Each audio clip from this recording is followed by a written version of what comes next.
வணக்கம். நான் உங்க friend Jaya Srinivasan. Welcome to veggies recipe. இன்னைக்கு நம்ம வெஜ்ஜீஸ் ரெசிபி கிச்சன்ல நல்ல மாங்காய் சீசன் ஸ்டார்ட் ஆயிடுச்சு இல்லையா? ஆவக்காய் ஊறுகாய் சூப்பரா போட போறோம். இன்னைக்கு நான் மார்க்கெட் போயிருந்தேன். ஆவக்காய்க்கு தகுந்த மாதிரி மாங்காய் கிடைச்சிட்டு இருந்தது. அவங்களே வந்து கட் பண்ணியும் கொடுத்துட்றோம் அப்படின்னு சொன்னாங்க. சரி, நான் அங்கேயே வாஷ் பண்ணி நல்லா தொடச்சிட்டு ஈரம் இல்லாம அங்கேயே கட் பண்ணி வாங்கிட்டு வந்தாச்சு.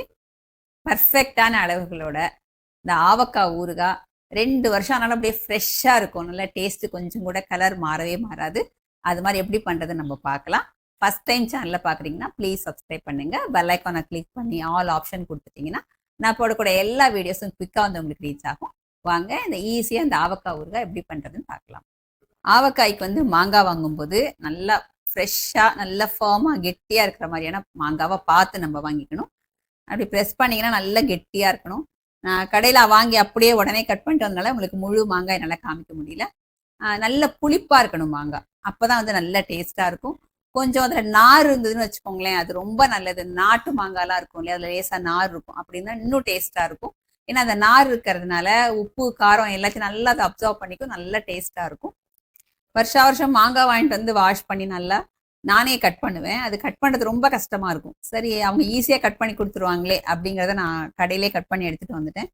அதில் என்ன சின்ன மிஸ்டேக் அவங்க பண்ணிட்டாங்க அப்படின்னா, வேகமாக கட் பண்ணதில் இந்த ஆவக்காய் மாங்காயோட ஸ்பெஷாலிட்டியே என்னென்னா, இந்த மாங்காய் பீஸில் அந்த ஓடு இருக்கும் இல்லையா, அந்த ஓடு வந்து அதோடையே இருக்கணும். அப்படி இருந்தது அப்படின்னா 2 வருஷம் ஆனாலும் இந்த மாங்காய் பீஸ் வந்து நம்ம கடிச்சு சாப்பிடும்போது நறுக்குன்னு ரொம்ப நல்லாயிருக்கும். கரையாமல் அப்படியே இருக்கும். அவங்க டக்குன்னு தட்டி கட் பண்ணி கொடுத்ததுல பாதி பீஸ் பார்த்தீங்கன்னா அந்த மாதிரி ஓடு இல்லாமையும், பாதி பீஸ் வந்து ஓடோடையும் வந்திருக்கு. நீங்க வந்து வாங்கும்போது கட் பண்ணும்போது நீங்க இந்த இடத்துல நீங்க கேர் எடுத்துக்கிட்டு எல்லாத்துலயும் இந்த மாதிரி ஓடு வரா மாதிரி பார்த்து கட் பண்ணிக்கோங்க. கட் பண்ணி கொண்டு வந்ததுக்கு அப்புறம் இதுல வந்து உள்ளுக்குள்ள பருப்பு மாதிரி இருக்கும் இல்லையா, அதை வந்து நம்ம ரிமூவ் பண்ணிடணும். அதோட ஊறுகாய் போட்டுறக்கூடாது. அதுல இருந்தது நான் எல்லாத்தையுமே நான் ரிமூவ் பண்ணி நான் வச்சிருக்கேன். இது வந்து இப்போ 1 கிலோ மாங்காய். இந்த 1 கிலோ மாங்காய்க்கான அளவுகள் நான் வந்து சொல்லி உங்களுக்கு பண்ணி காமிக்கிறேன். நீங்கள் அதிகமாக பண்ணுறீங்கன்னா இதை நீங்கள் அதிகமாக்கிக்கலாம். நம்ம இந்த மாங்காய் பீசஸ் கட் பண்ணி வச்சுருக்கோம் இல்லையா, இது எல்லாத்தையும் வந்து ஒரு பாத்திரத்தில் மாற்றிக்கலாம். இல்லை ஜாடியில் எடுத்துக்கலாம், இல்லை கண்ணாடி பாட்டிலில் எடுத்துக்கலாம், நம்ம இஷ்டம்தான். பாத்திரத்தில் எதுக்கு எடுத்துகிட்டு இருக்கேன்னா, நம்ம அதை குலுக்கி விடுறதுக்கு, மிக்ஸ் பண்ணுறதுக்கு இந்த வாய் அகலமாக இருக்கிறனால நான் இதில் எடுத்துகிட்டு இருக்கேன். மாங்காய் பீசஸ் எவ்வளோ நாளாலும் நல்லா கெட்டியாக, நல்லா ஃபேர்மாக இருக்கணும் அப்படிங்கிறதுக்காக ஃபஸ்ட்டு பார்த்தீங்கன்னா இந்த 1 கிலோ மாங்காய்க்கு 1 டீஸ்பூன் அளவு மஞ்சத்தூள் இதில் ஆட் பண்ணிக்கணும். எப்பயுமே ஊறுகாய்க்கு வந்து நல்லெண்ணெய் தான் நல்லாயிருக்கும். இதில் இப்போது 2-3 டேபிள் ஸ்பூன் நல்லெண்ணெய். எப்படி இருந்தாலும் நம்ம அதிகமாக எண்ணெய் ஆட் பண்ண தான் போகிறோம். இப்போயே வந்து ஒரு 3 டேபிள் ஸ்பூன் நல்லெண்ணெய் ஆட் பண்ணிடணும். இதை இப்போ நல்லா அப்படி குலுக்கி விடணும். இந்த எண்ணெய், மஞ்சத்தூள் எல்லா பக்கமும் படுற அளவுக்கு நல்லா குலுக்கிடணும். இந்த மாங்காய் பீசஸ் வந்து இந்த எண்ணெயை வந்து நல்லா அப்சர்வ் பண்ணிக்கும். அப்போ எவ்வளோ நாள் ஆனாலும் மாங்காய் பீஸ் வந்து நல்லா ஹார்டாக கெட்டியாக இருக்கும், நறுக்குன்னு இருக்கும். சாஃப்டாக குழன்னு போகாமல் நல்லாயிருக்கும். இப்போ பாருங்கள், எல்லா பக்கமும் வந்து இந்த எண்ணெயும் மஞ்சத்தூளும் ஈவனாக பட்டிருக்கு. இது இப்படியே வந்து 1 ஹவர் நம்ம விட்டுடலாம். 1 ஹவர் கழித்து நம்ம பார்ப்போம். இப்போ ஆவக்காய் ஊறுகாய்க்கு தேவையான உப்பு, காரம் எல்லாமே நான் எடுத்து வச்சுருக்கேன். எல்லாமே வந்து மெஷரிங் கப்பில் அளவு சொல்கிறேன். அப்போ எல்லாருக்குமே ஃபாலோ பண்ணுறது ஈஸியாக இருக்கும். மெஷரிங் கப்பில் 1/2 கப்பு கல்லுப்பு தான் யூஸ் பண்ணணும். இந்த கல்லுப்பை வந்து கொஞ்ச நேரம் வெயில வச்சு எடுத்திருக்கேன். இதை வந்து நம்ம மிக்சி ஜாரில் ஆட் பண்ணி பவுடர் பண்ணிக்கலாம். மிக்சி ஜாரோ, மூடி, மெஷரிங் கப்ஸ் எதுவுமே கொஞ்சம் கூட ஈரம் இல்லாமல் பார்த்துக்கணும்.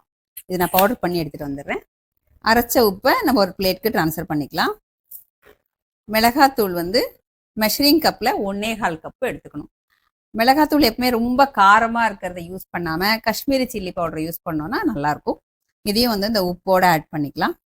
காஷ்மீரி சில்லி பவுடர் யூஸ் பண்ணுறதுனால கலரும் நல்லாயிருக்கும், காரமும் வந்து நமக்கு கம்மியாக இருக்கும். ஆவக்காய் ஊறுகாய் வந்து காரம் இல்லாமல் கலராக இருக்கும்போது தான் நமக்கு டேஸ்ட்டாக இருக்கும். கடுகு மெஷரிங் கப்பில் 1/2 கப்பு எடுத்துக்கணும். இதையும் நல்லா கொஞ்சம் வெயில வச்சு எடுத்துட்டோம்னா மிக்சியில் அரைக்கிறது ஈஸியாக இருக்கும். இது மிக்சி ஜாரில் ஆட் பண்ணிக்கலாம். வெந்தயம் 2 டேபிள் ஸ்பூன். இதை வந்து அரைச்சி நம்ம பவுடராகவும் ஆட் பண்ணலாம், இல்லை அப்படியே முழுசாகவும் போடலாம். முழுசா போட்டோம் அப்படின்னா நல்லா ஊறினதுக்கு அப்புறம் சாப்பிடும்போது ரொம்ப நல்லா இருக்கும், கசப்பே இருக்காது. ஆனால் நான் இப்போ வந்து அரைச்சி தான் ஆட் பண்ண போகிறேன். கடுகோட சேர்த்தே நம்ம அரைச்சிக்கலாம். இப்போ நல்லா அரைச்சிட்டு நான் உங்களுக்கு காமிக்கிறேன். நம்ம அரைச்சிருக்கிற கடுகு பொடி, வெந்தய பொடியும் இந்த மிளகாத்தூள் உப்போட ஆட் பண்ணிடலாம். நல்லெண்ணெய் வந்து 600 ml, 1 கிலோ மாங்காய்க்கு 600 ml எண்ணெய் வேணும். இது மெஷரிங் கப் வந்து 240 ml. இதில் 2.5 கப்பு எண்ணெய் போட்டால் நமக்கு கரெக்டாக இருக்கும். சில பேர் வந்து கடலெண்ணெய் கூட யூஸ் பண்ணுவாங்க, அது நம்ம விருப்பம்தான். இது 1 கப் ஆட் பண்ணியிருக்கேன். இது வந்து 2வது கப்பு. இந்த அரை கப்பில் இதில் கொஞ்சம் இந்த கண்ணாடி பாட்டிலில் தான் நான் அந்த ஆவக்காய் ஊறுகாய் ஃபில் பண்ண போகிறேன். இந்த பாட்டிலில் கொஞ்சம் எண்ணெய் போட்டுக்கலாம். இந்த பாட்டிலில் கொஞ்சம் எண்ணெய் போட்டோம் இல்லையா, நம்ம அதை அப்படியே சுற்றி விட்டு எல்லா பக்கமும் கொஞ்சம் ஸ்ப்ரெட் பண்ணி விட்டுடலாம். இப்படி பண்ணுறதுனால சைடில் ஊறுகாய் ஏதாவது இருந்தால் கூட நமக்கு அது கெட்டு போகாமல் ஃபங்கஸ் வராமல் நல்லாயிருக்கும். இதை வந்து இப்போ நல்லா மிக்ஸ் பண்ணிக்கணும். ஏன்னா உப்பு, மிளகாத்தூள், இந்த வெந்தயத்தூள், கடுகுத்தூள் எல்லாமே நம்ம ஆட் பண்ணியிருக்கோம். எல்லாத்தையும் நல்லா ஒன்று சேர எண்ணெயோட நல்லா மிக்ஸ் பண்ணிக்கணும். பாருங்கள், நல்லா மிக்ஸ் பண்ணியாச்சு. கலர் பாருங்கள் எவ்வளோ நல்லா பிரைட்டாக இருக்குது.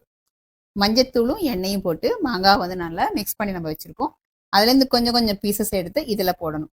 போட்டு இந்த மசாலாவோட நல்லா அப்படியே மிக்ஸ் பண்ணிக்கணும். இந்த மிளகாத்தூள், எண்ணெய் இதோட மிக்ஸ் பண்ணிவிட்டு எந்த பாட்டில்லையோ ஜாடியிலையோ நம்ம வந்து ஆவக்காய் ஊறுகாய் போட போகிறோமோ அதில் போட்டுக்கணும். பாருங்கள், இதை அப்படியே எடுத்து டைரெக்டாக அப்படி போட்டுடணும். அப்போது வந்து மாங்காய் பீசஸில் பாருங்கள், நம்ம அந்த மிக்ஸ் பண்ணியிருக்கிற கடுகு பொடி, உப்பு எல்லாமே நல்லா மிக்ஸ் ஆகிருக்கு. எண்ணெயும் இதில் இருக்குது. அப்படிங்கும்போது உங்களுக்கு ஈக்குவலாக வந்து மாங்காய் நல்லா வந்து இதை அப்சர்வ் பண்ணிக்கும். இதே மாதிரி எல்லா பீசஸையும் கொஞ்சம் கொஞ்சமாக எடுத்து போட்டு நல்லா அப்படி ஸ்ப்ரெட் பண்ணி பாருங்கள், எல்லா பக்கமும் நல்லா ஸ்ப்ரெட் ஆகிடுச்சு பார்த்தீங்களா. அதுக்கப்புறம் இதை எடுத்து பாட்டிலில் போட்டுக்கணும். இது கொஞ்சம் கையால் பண்ணோம் அப்படின்னா தான் எல்லா பக்கமும் ஈவனாக நல்லா படும். பாருங்கள், இப்படி போட்டுகிட்டே வரணும். இதே மாதிரி எல்லா பீசஸும் எல்லாத்தையும் பாட்டிலில் ஃபில் பண்ணிவிட்டு நான் உங்களுக்கு காமிக்கிறேன். நம்ம மிக்ஸ் பண்ணி போட்டது போக மிச்சம் வந்து இதில் எண்ணெயும் அந்த மிளகாத்தூள், உப்பு எல்லாம் இருக்குது. அது மிச்சத்தை வந்து இந்த பாட்டிலே நம்ம ஃபுல்லாகவே அப்படி கொட்டிடலாம். இப்போ இது ஒரு மூடியை போட்டு மூடிடலாம். இது 3 நாளைக்கு வந்து டெய்லி காலையும் சாயந்தரம் 2 நேரமும் நல்லா குலுக்கி விட்டுடணும். 3 நாள் கழித்து நம்ம பார்க்கலாம். நம்ம ஆவக்காய் ஊறுகாய் போட்டு 3வது நாள் இது பாருங்கள் எந்த அளவுக்கு நல்லா ஊறி இருக்கு. நம்ம மிக்ஸ் பண்ண எண்ணெய் கூட ஃபுல்லாக நல்லா மேலே மிதந்து வந்திருக்கு. நீங்களே பாருங்கள், அளவுகளும் வந்து நல்லா பர்ஃபெக்டாக இருக்குது, நல்லா வாசனையாக இருக்குது. இன்றைக்கி நம்ம அதை டேஸ்ட் பண்ணி பார்த்துட்டு ஏதாவது நமக்கு கம்மியாக இருந்தால் கூட நம்ம ஆட் பண்ணிக்கலாம். ஊறுகாய் பாருங்கள் எந்த அளவுக்கு நல்லா இருக்குது, நான் உங்களுக்கு எடுத்து காமிக்கிறேன். மாங்காய் பீஸும் நல்லா ஊறிருக்கு. இந்த கலர் பாருங்கள், நல்லா இந்த கிரேவி கன்சிஸ்டன்சி. இந்த அளவு எண்ணெய் இருந்தால் தான் ஊறுகாய் வந்து 1 வருஷம் 2 வருஷம்னால கெட்டு போகாமல் இருக்கும். இது வந்து நமக்கு சர்விங்க்கு ரெடி ஆகிடுச்சு. கண்ணாடி பாட்டில் இல்லைன்னா ஜாடியில் போட்டு நம்ம ஃப்ரிட்ஜில் வச்சிட்டோம் அப்படின்னா இந்த கலரோ இல்லை இந்த ஃப்ளேவரோ நமக்கு மாறாமல் இருக்கும். இல்லைன்னா வெளியில் வச்சா கூட கெட்டு போகாது, அதுவும் சூப்பராக தான் இருக்கும். ஏன்னா அந்த ஃப்ரெஷ் ஃப்ளேவர்ஸ் இருக்கும் இல்லையா, நம்ம அதில் ஆட் பண்ணியிருக்கிற அந்த கடுகுக்கு, மிளகாய்க்கு எல்லாத்துக்கும் அந்த ஃப்ளேவர்ஸ் வந்து கொஞ்சம் கொஞ்சமாக குறையும். அதனால தான் நம்ம ஃப்ரிட்ஜில் வச்சுக்க சொல்கிறது. ஃப்ரிட்ஜில் இருக்கிற ஊறுகாயிலேருந்து நம்ம கொஞ்சமாக இந்த மாதிரி ஒரு சின்ன மூடி இருக்கிற ஒரு பவுலில் இல்லை பாட்டிலில் எடுத்து வச்சுட்டு இதை ரெகுலராக யூஸ் பண்ணிக்கலாம். தீர நம்ம ஃப்ரிட்ஜ்லேருந்து எடுத்துக்கலாம். பாருங்கள், இந்த அளவு எடுத்துக்கிட்டால் போதும். பார்க்கவே வந்து வாயில் அப்படியே எச்சி ஊறுது. கண்டிப்பாக யாராக இருந்தாலும் இது பார்க்குறவங்களுக்கு கண்டிப்பாக டெம்ட் ஆகும். ரொம்ப டேஸ்ட்டாக இருக்கும். இந்த மாங்காயிலேருந்து ஒரு சின்ன பீஸ் இப்படி கட் பண்ணி எடுத்துக்கலாம். பாருங்கள், அழகாக நல்லா ஊறிடுச்சு, கட் பண்ண வருது. டேஸ்ட் பண்ணி பார்த்துட்டு எப்படி இருக்குன்னு நான் சொல்கிறேன். ரொம்ப நல்லா இருக்குங்க. இந்த மாங்காயோட புளிப்பு, நம்ம போட்ட காரம், உப்பு எல்லாம் சேர்ந்து பர்ஃபெக்டாக பேலன்ஸ் ஆகிருக்கு. ஆக்சுவலாக பார்த்தீங்கன்னா நல்லா சுட சுட சாதம், கொஞ்சம் நெய் போட்டு இந்த ஒரு மாங்காய் பீஸ் அப்படியே அந்த கிரேவி மாதிரி இருக்குது பார்த்தீங்களா, நம்ம அரைச்சி போட்டிருக்கோம் இல்லையா, இதோட சேர்த்து நல்லா பிசைஞ்சு சாப்பிட்டோம்னா சூப்பராக இருக்கும். இந்த மாங்காய் பீஸை தயிர் சாதத்துக்கு தொட்டுக்கணும், அருமையாக இருக்கும். கண்டிப்பாக ட்ரை பண்ணி பாருங்கள். எப்படி வந்ததுன்னு கமெண்ட்டில் சொல்லுங்கள். லைக் பண்ணுங்கள், உங்கள் ஃப்ரெண்ட்ஸ் அண்ட் ஃபேமிலியோட ஷேர் பண்ணுங்கள். புது ரெசிபியோட நாளைக்கு நான் உங்களை மீட் பண்ணுறேன். தேங்க்ஸ் ஃபார் வாட்சிங்.